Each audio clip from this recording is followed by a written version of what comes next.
Yes, देखो मैंने आपको ये बताया था, हम सबसे पहले LFP और UFP निकालते हैं, लोअर सम और अपर सम। ठीक है, जो लोअर सम और अपर सम आता है उसके बाद लोअर इंटीग्रल और अपर इंटीग्रल पे जाते हैं। ठीक है, लोअर इंटीग्रल और अपर इंटीग्रल। ठीक है, एक मिनट, एक मिनट।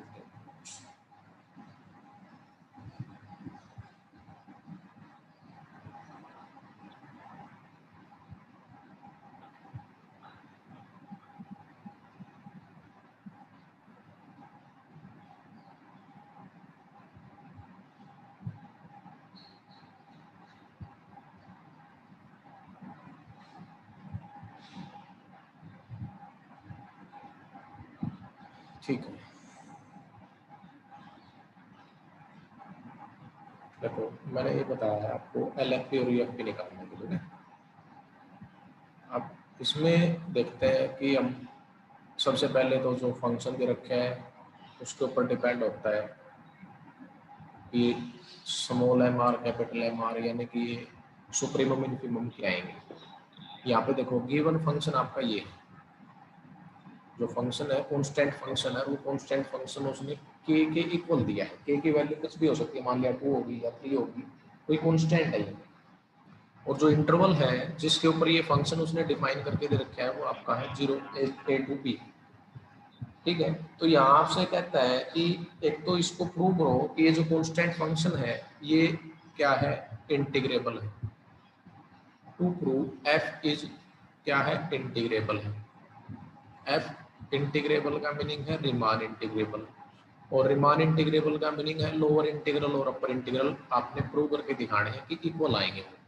और साथ में जो इंटीग्रल आएगा ये, वो इंटीग्रल की जो वैल्यू बनेगी a to b इस फंक्शन की, और फंक्शन हमारा कैपिटल के कांस्टेंट फंक्शन, तो ये आएगा इसके इक्वल। ये हमने प्रूव करके दिखाना है। ये तो वेरिफिकेशन वैसे होती है जो आप +2 लेवल तक करते हैं, भाई के को बाहर कर दिया, इंटीग्रेशन बच गया, 1 का करेंगे एक्स के रिस्पेक्ट में, upper limit minus lower limit. तो ये चीज़ तो आपको पता है कि ये आएगी, लेकिन मैंने इस डेफिनेशन से लोअर इंटीग्रल और अपर इंटीग्रल का यूज करके ये इंटीग्रल निकालना है। और उससे पहले हमने बात करनी है लोअर सम और अपर सम की। ठीक है, तो सबसे पहला तो काम रहता है कि जो क्लोज इंटरवल दिया है उसकी मैं पार्टीशन करूंगा। सिंपल है, a to b। इसकी पार्टीशन के लिए मैंने इसकी लेंथ चूज करनी होगी, आपको पता है। लेंथ के लिए पता था कि last minus first by n, general हमने ये लेंथ ली है। अब हम क्या करेंगे, ये जो लेंथ है हर सब इंटरवल की इक्वल है। ठीक है, अब सब इंटरवल की इक्वल है तो जो फर्स्ट पॉइंट है वो x0 है। जो x1 आएगा वो a में ऐड होगा क्या, b minus a by n, जो ये लेंथ आई। या तो आप एक काम कर सकते हैं, इसको कुछ अज्यूम कर लेंगे कि बार बार ना लिखना पड़े, स्मॉल h लिख दिया इसको। ठीक है, स्मॉल h से मैंने इसको रिप्रेजेंट कर दिया। जब मैं इसको स्मॉल h से रिप्रेजेंट कर दूंगा तो मेरे पास ऐसे हो जाएगा a plus H, next a plus 2h, a plus 3h। ठीक है, और यहाँ पे जो RH सब इंटरवल होता था जिसको हम IR बोलते थे, ठीक है, जिसके पॉइंट XR-1 और XR से जब आप डिनोट करते हैं तो ये वैल्यू आ जाएगी क्या, जैसे ये X1 है, ये आपका X2 है, ये आपका X3 है, तो ये आ जाएगा आपका A plus R-1 into H. ठीक है, सेम वे में A प्लस RH, और लास्ट वाला को हम बोलते हैं ये XN होता है, तो ये आएगा A plus N into h. Where h कौन है, वेयर h ये है b minus a by n, n. ठीक है, ये वैल्यू। अब यहाँ देखो आप खुद, क्योंकि फंक्शन मेरा कांस्टेंट है, जो मर्जी x की वैल्यू रखो इस फंक्शन में, ये फंक्शन की वैल्यू हमेशा ही k रहेगी, इसके ऊपर कोई इफेक्ट नहीं पड़ेगा क्योंकि ये फिक्स है। कांस्टेंट फंक्शन का ही मीनिंग ये है कि ये चेंज नहीं होगा, इसकी वैल्यू चेंज नहीं होगी। चाहे x की जगह मैं a रखूं तब भी ये k रहेगा, x की जगह मैं a प्लस एच रखूं तब भी ये k रहेगा, x की जगह मैं a प्लस 2h रखूं तब भी ये k रहेगा। तो यानी कि कहने का मीनिंग मेरा ये है कि ये फंक्शन हालांकि इंक्रीजिंग फंक्शन है, चेक कर सकते हैं। क्या इंक्रीजिंग है डिक्रीजिंग है, कैसे चेक करते हैं फर्स्ट डेरिवेटिव टेस्ट से, लेकिन वो 0 आएगा तो यहाँ पे वो फेल हो जाता है टेस्ट, जो इंक्रीजिंग डिक्रीजिंग का चेक करते हैं। तो इसमें हर पॉइंट पे फंक्शन की वैल्यू के ही आएगी, हर पॉइंट पे, चाहे वो पॉइंट कोई भी है, हर पॉइंट पे फंक्शन की वैल्यू के मिलेगी। यानी कि जब आप इसमें स्मॉल एम आर की वैल्यू निकालोगे, स्मॉल एम आर क्या था, स्मॉल एम आर था हमारा greatest lower bound of F in are एथ सब इंटरवल, ठीक है, ये होता है स्मॉल एम आर। अब आप खुद देखें कि इस फंक्शन की का लोअर बाउंड और फिर उनमें से ग्रेटेस्ट, अगर मैं बात करूं आई आर मेरा इंटरवल यहाँ से यहाँ तक का है, ये इंटरवल है मेरा आई आर। अब इसमें क्या करूंगा, जो भी वैल्यू रखूंगा उस पर फिर मैं इस फंक्शन के अंदर रखनी मैंने वैल्यू, एक्स की जगह एक्स आर माइनस वन, फिर इससे नेक्स्ट वैल्यू, फिर उससे नेक्स्ट वैल्यू, इनके बीच में और भी वैल्यूज है, हालांकि आपको पता है ये गैप कंप्लीट नहीं हुआ अभी।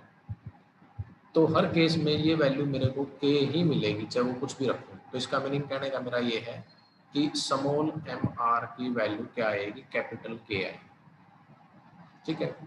आपको भी जी कैसे फाइंड आउट की है, मैं ये कह रहा हूँ कि इस आर एच सब इंटरवल में आप वैल्यू रखो, जैसे मैं एक्स को ये रखूंगा a plus r minus one into h, फिर इससे नेक्स्ट वैल्यू जो भी आएगी, या जो भी इनके बीच में है, हर पॉइंट पे फंक्शन के ही रहेगा। तो के ही है, अगर कांस्टेंट है तो जब भी ध्यान रखना, एक मैं आपको बता देता हूँ, इसके अंदर ही आएगा हो सकता है वो रिजल्ट। कोई फंक्शन अगर कांस्टेंट फंक्शन है तो उसका सुप्रीमम और इन्फीमम सेम होता है, उस फंक्शन का सुप्रीमम और इन्फीमम सेम होता है। वो क्या होता है, वो वही कांस्टेंट फंक्शन जो है वही आता है। जैसे एफ एक्स के है तो इसकी सुप्रीमम वैल्यू भी के रहेगी, इन्फीमम वैल्यू भी के रहेगी। तो यानी कि तभी मैंने इसको लिखा है कि स्मॉल एम आर की वैल्यू कैपिटल के आई। सेम वे में मैं कहता हूँ कि कैपिटल एम आर की वैल्यू भी के आएगी, ठीक है। ये वैल्यू मैं यहाँ रख रहा हूँ, एल एफ पी बना रहा हूँ, पहले एल एफ पी बनाएंगे। पहले एल एफ पी के लिए ऊपर बता रखा है कि एल एफ पी इसके इक्वल है, इसमें वैल्यू चेंज कर रहा हूँ बस, और कुछ भी नहीं। जो वैल्यू मैंने फाइंड आउट की, ये कैपिटल के है, इसकी वैल्यू स्मॉल एम आर की। डेल आर क्या था, डेल आर मीन्स हर सब इंटरवल की लेंथ, वैसे तो आर एच सब इंटरवल है, इसकी लेंथ क्या आएगी, लेंथ तो मैंने जो स्टार्टिंग में अज्यूम की थी ये थी b minus a by n, तो यही है वो डेल आर बी। यही डेल वन है, यही डेल टू है, यही डेल थ्री है, यानी कि सब इंटरवल की लेंथ में जो अज्यूम करके चलता हूँ वो सेम ही होती है। तो ये क्या है, b minus a by n ही है। अब आप खुद चेक कर सकते हैं क्या कि समीशन आर पे ऑपरेट हो रहा है। मैं आर कोई अंदर कोई टर्म आर में है या जिसमें आर है वो तो रखूंगा समीशन के अंदर, बाकी सारी को मैं बाहर निकाल लूंगा इसमें से। कहीं पे भी आपको आर नजर नहीं आ रहा, तो इसलिए ये कंप्लीट कांस्टेंट हो गया इस केस के लिए, तो ये बाहर आ जाएगी वैल्यू, समीशन के अंदर केवल वन बचेगा, केवल वन। अब इस पे आर को वेरी करते जाओ, किस पे वेरी करना है, वन पे, वन पे फिर वही फिक्स है कि ये चेंज नहीं होगा, ठीक। अब देखो के इंटू बी माइनस ए बाय एन, ठीक है, ये वैल्यू है। आवाज तो आ रही होगी ना सभी को, एक बार चेक करो, अनम्यूट कर सकते हो या आप मैसेज कर दो मेरे को चैट बॉक्स में, एक बार बताओ। आवाज तो आ रही होगी ना सभी को, आ रही है सर। Okay yes sir. ठीक है ठीक है। अब आप बताओ मेरे को कि ये वन प्लस वन ऐड करते करते ऐसे कहाँ तक लेके जाना है, वन को वन में ऐड करना, कहाँ तक लेके जाएंगे इसको बताओ। हाँ जी एन तक है। एन कहाँ पे, कहाँ पे, ना जी ना ना, महेंद्र, ठीक है जी। हाँ तो ये वन प्लस वन ऐड होगा, तो ये वन प्लस वन ऐड होगा, एन टाइम्स ऐड हो जाएगा ये, क्योंकि समीशन जो है वन से एन तक है, ठीक है। तो ये क्या आया, b minus a by n into n हो जाएगा ये, ठीक। ये एन कैंसिल आउट, तो ये बचेगा के इंटू बी माइनस ए। सेम वे में मैं यू एफ पी निकाल सकता हूँ, लेकिन उससे पहले मैंने क्योंकि लोअर इंटीग्रल भी निकालना है यहाँ पे, एल एफ पी से ही काम नहीं बनना, तो जो LFP आया उसके ऊपर हम क्या करेंगे, लिमिट ऑपरेट करेंगे n की जगह इन्फिनिटी, यानी कि limit n tends to infinity. Actual way में ये है ये कि हम क्या करते हैं, जितने लोअर सम आते हैं उनमें सुप्रीमम वैल्यू जो निकालते हैं ना, वो सुप्रीमम वैल्यू डिनोट करती है। देखो मैं आपको यहाँ इंडिकेट कर देता हूँ सबसे ऊपर, सुप्रीमम सुप्रीमम लेते हैं। वैसे एक्चुअल में हम सुप्रीमम किन का लेते हैं, जितने भी लोअर सम होते हैं उनका, जितने भी लोअर सम होते हैं उनका सुप्रीमम जो होता है वो आपका लोअर इंटीग्रल होता है उस फंक्शन का। तो ये ध्यान रखेंगे कि आपके पास लोअर इंटीग्रल ये होता है। लेकिन हम कई बार क्या करते हैं, आपने पीछे सीक्वेंस सीरीज में भी पढ़ रखा है, सुप्रीमम और इन्फीमम एक तरह से वो लिमिट के अकॉर्डिंग में हम फाइंड आउट करते हैं कितना मैक्सिमम हो सकती है वो वैल्यू। तो ये वो एक ही मीनिंग है जो मैं ये बता रहा हूँ कि जब आप इस पे लिमिट ऑपरेट करके निकालते हैं, लिमिट निकालते हैं लोअर सम की जो लिमिट आएगी वो लोअर इंटीग्रल को रिप्रेजेंट कर रही है। तो ये LFP जो आया था, लोअर सम आया था, इसके ऊपर मैं लिमिट ऑपरेट कर रहा हूँ दोनों साइड। राइट साइड में कौन है, k इंटू बी माइनस ए, और लिमिट किस पे ऑपरेट हो रही है आप देख सकते हैं, जैसे समीशन के बारे में बात कर रहा था, n पे ऑपरेट हो रही है क्योंकि n वेरी कर रहा है, n को अप्रोच कर रहे हैं हम, मैक्सिमाइज करवा रहे हैं n को हम, ठीक है। n है ही नहीं इसके अंदर तो ये बाहर हो जाएगी वैल्यू जैसे पीछे भी हुई थी। तो लिमिट केवल ऑपरेट होगी किसके ऊपर, 1। अब 1 है तो कॉन्स्टेंट है, n है ही नहीं तो इसके ऊपर लिमिट का कोई इफेक्ट ही नहीं पड़ेगा। तो k इंटू बी माइनस ए रहेगा इसके अंदर बस केवल ये, ठीक है। क्लास है सर, क्लास में था, क्लास में हूँ मैं, क्लास में हूँ। कर लियो बात, आप कर लो एक बार। मैं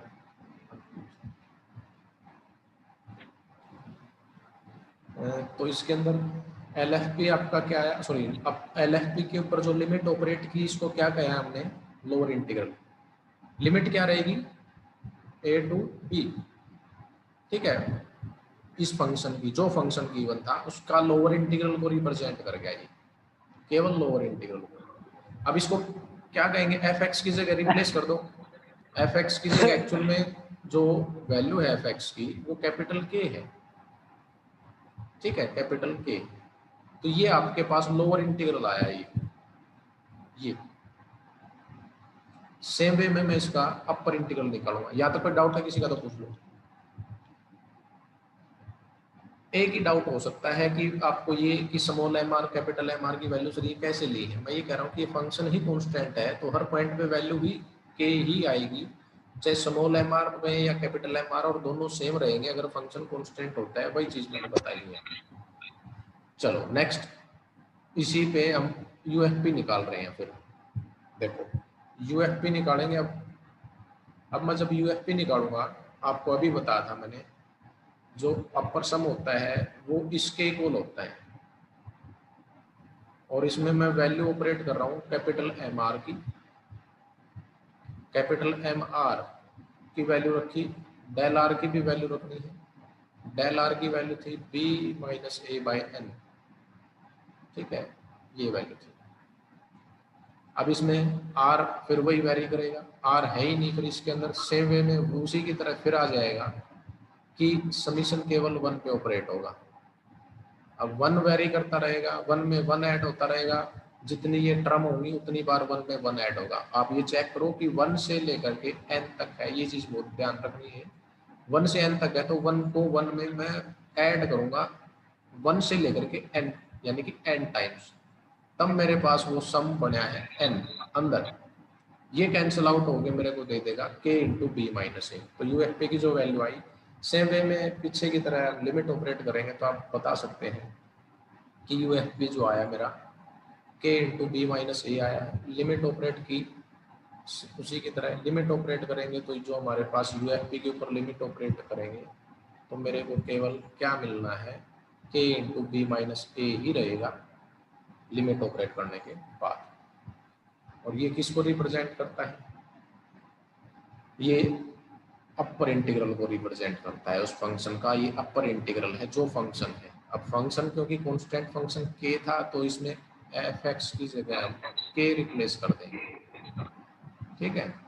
तो आपके पास लास्ट में केस ये आया अपर इंटीग्रल है ये एफ एक्स, ये है के इंटू बी माइनस ए। एक पीछे हमने अभी फाइंड आउट किया था, आप देख सकते हैं पीछे देखो, ये रहा, ये लोअर इंटीग्रल था, ठीक है, और ये आपका अपर इंटीग्रल आया है, दोनों क्योंकि सेम है। अब ये दोनों क्योंकि इक्वल है, lower integral equal to upper integral, और दोनों है किसके इक्वल, ये दोनों किसके इक्वल है, किसके इक्वल है दोनों, के इंटू बी माइनस ए के इक्वल, ठीक है, ये दोनों इक्वल है, और किसके इक्वल है, के इंटू बी माइनस ए के इक्वल। जब ये दोनों इक्वल होते हैं लोअर और अपर इंटीग्रल, तो तब बोलते हैं हम this implies F is integrable. एक तो ये वर्ड है, एक तो आपसे ये भी पूछता है जो अभी पूछा था कि प्रूव करो कि एफ इंटीग्रेबल है, या कई बार ऐसे भी पूछ लेता है कि जो एफ है वो क्या है, रीमान इंटीग्रेबल है, शॉर्ट फॉर्म में उसको ऐसे लिखता है आर इंटीग्रेबल, ठीक है। तो ये तीनों का मीनिंग ही एक ही है, जो इसने बोला है कि आपको ये पूछे कि एफ जो है इंटीग्रेबल है, या एफ जो है आर इंटीग्रेबल है, या जो एफ है वो रीमान इंटीग्रेबल है, ये तीनों एक ही मीनिंग है इनका। और ये कब होते हैं रीमान इंटीग्रेबल, जब ये दोनों इंटीग्रल लोअर और अपर इक्वल आए। जो लोअर और अपर इंटीग्रल जिसके इक्वल आए हैं, यही हमारी उस इंटीग्रल की वैल्यू रहेगी, यही वो इंटीग्रल रहेगा जो हमारा ए से बी लिमिट वाला था, ये वैल्यू ये ही आएगी जो लोअर और अपर की आई, ठीक है। एक्चुअल में ये आपके पास ये बन, ये आपने इसमें बताना है, बस ये यहाँ तक का केस था। ये दो केस पूछे थे उसमें, एफ तो रिमान एफ इंटीग्रेबल प्रूव करो, और एक ये इंटीग्रल की वैल्यू निकालो, ये था, ठीक है। आप खुद 6th क्वेश्चन करेंगे, मैं आपको अब 5th करवा रहा हूँ, 5th कर रहे हैं अब इसके अंदर, ठीक है। देखो अब उसने क्या किया, 5th में है जो एफ एक्स है फंक्शन गिवन होगा वो हमारा एक्स के थे, और ये किस इंटरवल के ऊपर डिफाइन कर रखा है, 0 से के, 0 से के। अब आप मेरे को ये बताओ इस के की वैल्यू क्या क्या हो सकती है, के की वैल्यू क्या हो सकती है जिससे मेरे को ये पता चले कि ये इंटरवल है क्या एक्चुअल में। के की वैल्यू अब नहीं बताई है, तो इसका मीनिंग के इस वैल्यू से तो बड़ा है, इतना तो आपको पता है, क्योंकि ये तो इंटरवल के अंदर ही डेफिनेशन के अंदर इंक्लूड होता है। जब आपके पास ये इंटरवल दे रखा हो, जब ये इंटरवल आपके पास हो, तो जो ये बी होता है वो बी ऑलवेज ग्रेटर देन ए होता है, ठीक है। राइट वाला जो एंड पॉइंट है वो ग्रेटर होता है लेफ्ट वाले से, तो ये के की वैल्यू ग्रेटर है इससे। जैसे मान ली के की वैल्यू 2 है, या के की वैल्यू 3 है, या के की वैल्यू 5 है, तो इस टाइप से ये आपका इंटरवल है, ठीक है, उसकी कोई दिक्कत नहीं है। अब आपसे ये कहता है यहाँ से दो केस बनाने हैं उसी की तरह, पीछे वाले की तरह। एक तो ये प्रूव करना है कि जो एफ है वो इंटीग्रेबल है, एफ क्या है, इंटीग्रेबल है।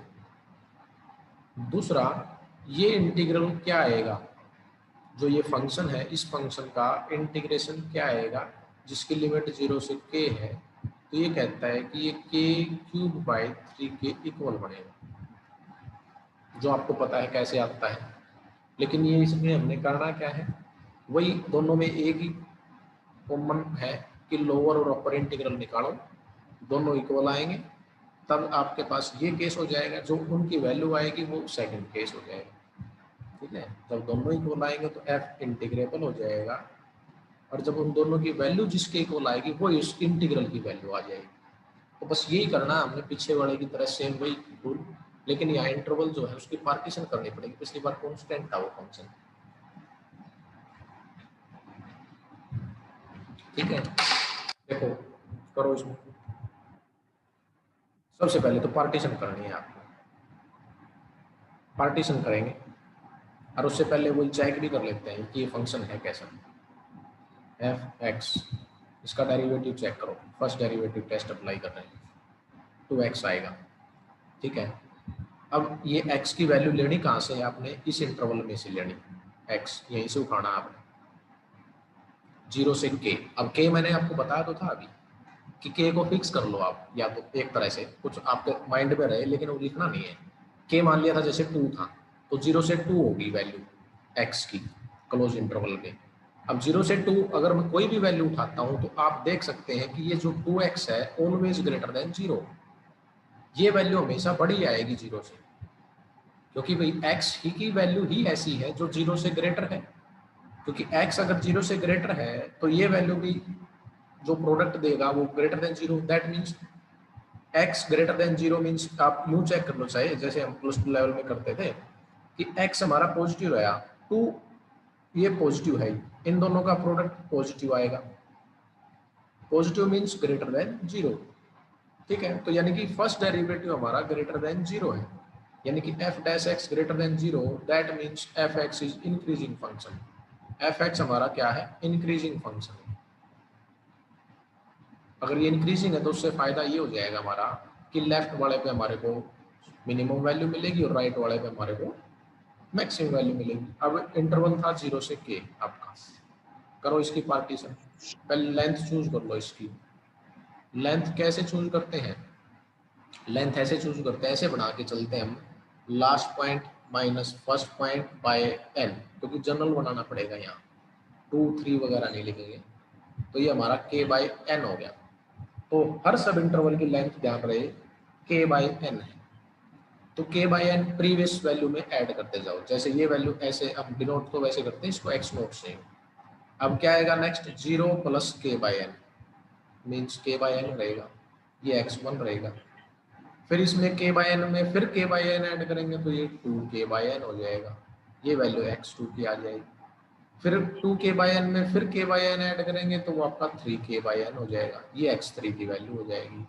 तो मैं अब आपसे पूछ रहा हूँ कि जो ये RH सब इंटरवल होता है जिसमें ये वैल्यू हम XR-1 से डिनोट करते हैं, ये वैल्यू हम XR से डिनोट करते हैं, तो ये वैल्यू क्या बनेगी, दीपा बताएगी, अनम्यूट कर लो भाई, मैं पूछ रहा हूँ कि ये वैल्यू क्या आएगी।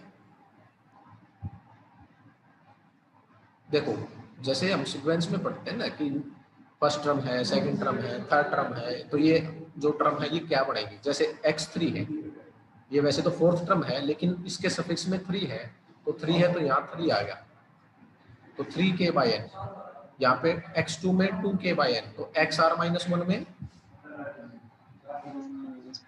R-1 into k by n, ठीक है। सेम वे में XR में आएगा RK बाय n, जी मैं यहाँ आपको एक डिनोट करके दे देता हूँ पहले कि XR-1 हमारे पास है R-1 k बाय n, और जो XR है वो है RK बाय n, ठीक है, ये है।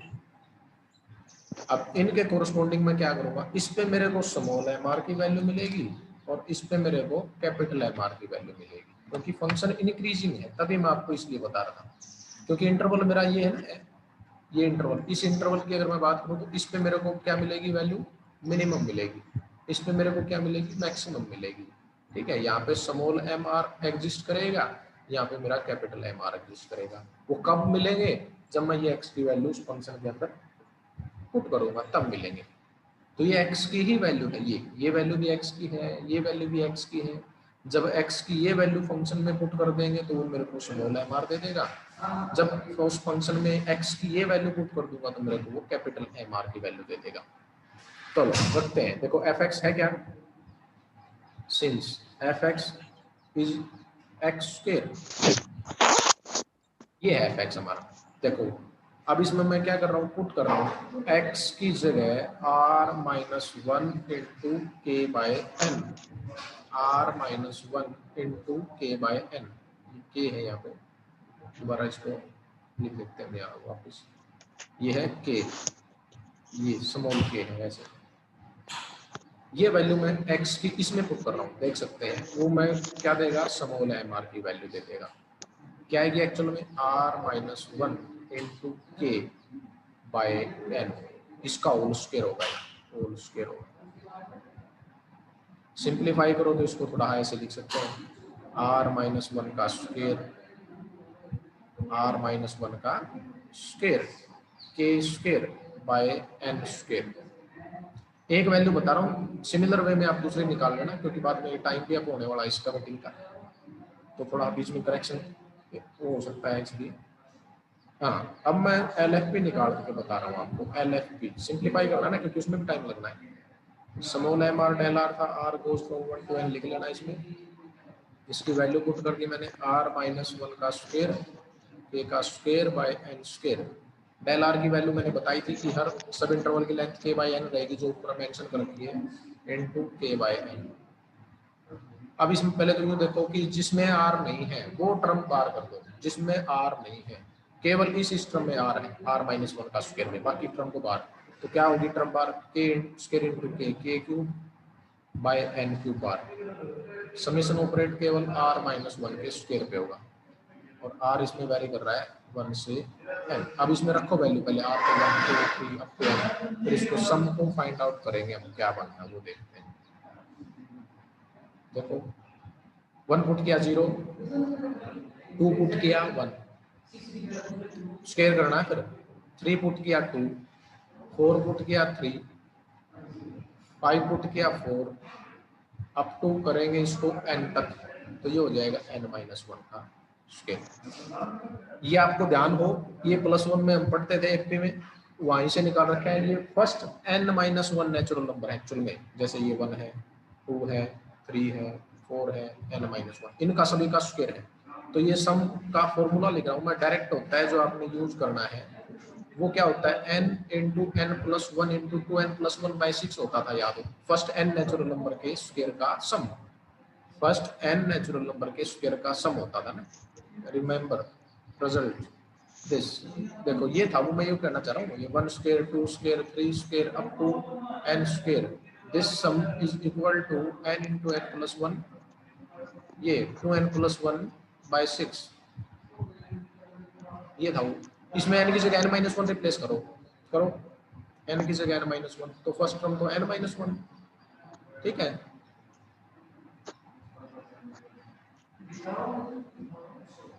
ठीक है, रोल नंबर सेंड करने लगे बच्चे अपने, n की जगह n माइनस वन, फिर ये n हो जाएगा, फिर अगले बचेगा 2n माइनस वन। थोड़ा ध्यान से इसको वैल्यू चेंज की है मैंने, कुछ भी नहीं, बाकी वो एज इट इज ही है। अब मैं ये कह रहा हूँ, देखो इसमें n कॉमन लो, तो n कॉमन लेने के बाद क्या बन जाएगा, 1 माइनस वन बाई एन, ठीक है। इसमें n कॉमन लो, 2 माइनस वन बाई एन, तो देखो 3 टर्म है अंदर, सभी में n कॉमन ले लिया और उसको मैंने बाहर कर दिया, तीनों में मैंने क्या कर दिया, n कॉमन लेके उसको बाहर कर दिया, वो n क्यूब हो जाएगा। देख लो, यहाँ से n लिया, एक n यहाँ से लिया, एक n यहाँ से, 3 टर्म के अंदर जिनमें n था वो तीनों में n n n कॉमन आके n क्यूब हो गया बाहर।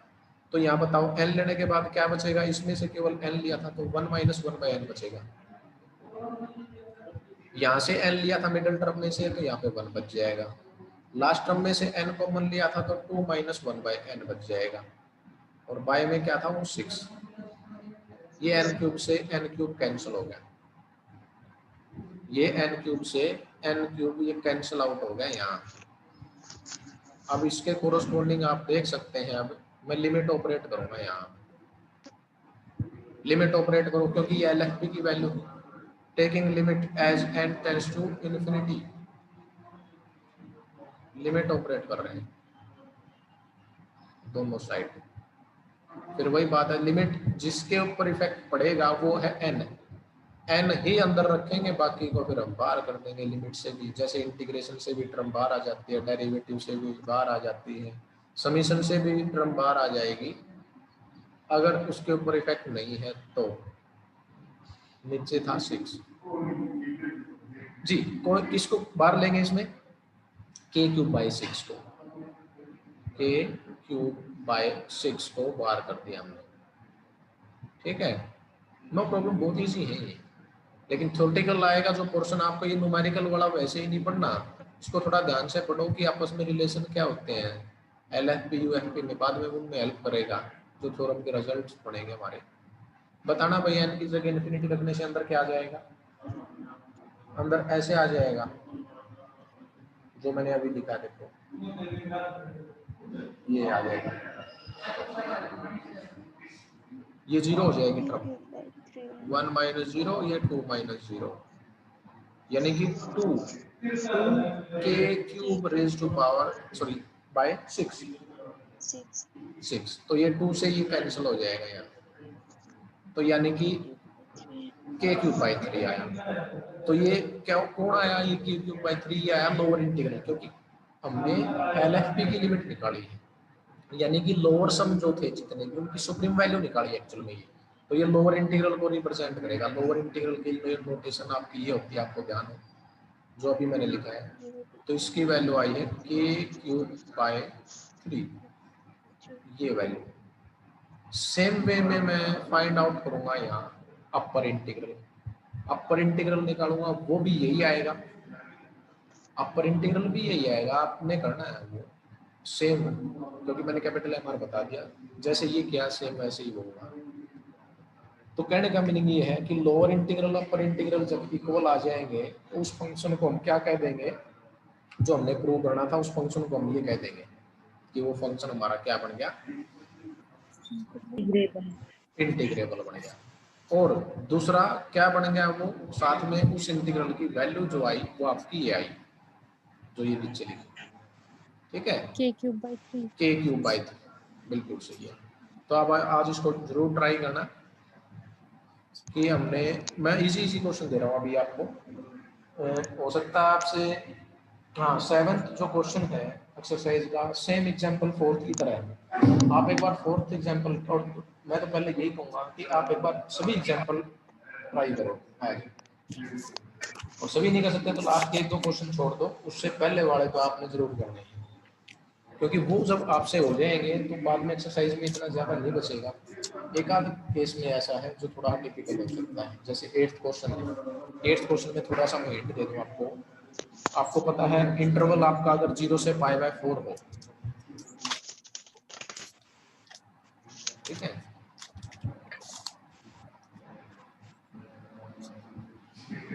चलो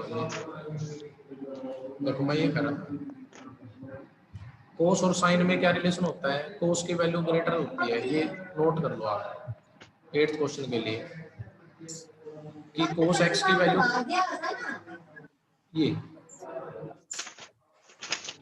इसके लिए cos x is always greater than equal to sin x for all x belongs to this. π/4 पे वैल्यू दोनों सेम आती है, आपको पता है 1/√2 1/√2, है ना। चलो अटेंडेंस भेज दी सभी ने अपनी, मीटिंग एंड होने वाली है, अपनी अपनी अटेंडेंस चेक बॉक्स में मैसेज कर दो अपने, मैं वहां से अपने आप अटेंडेंस रजिस्टर कर दूँ जी। कुछ क्लियर है आज के लिए, कुछ यहाँ तक तो समझ में आया होगा।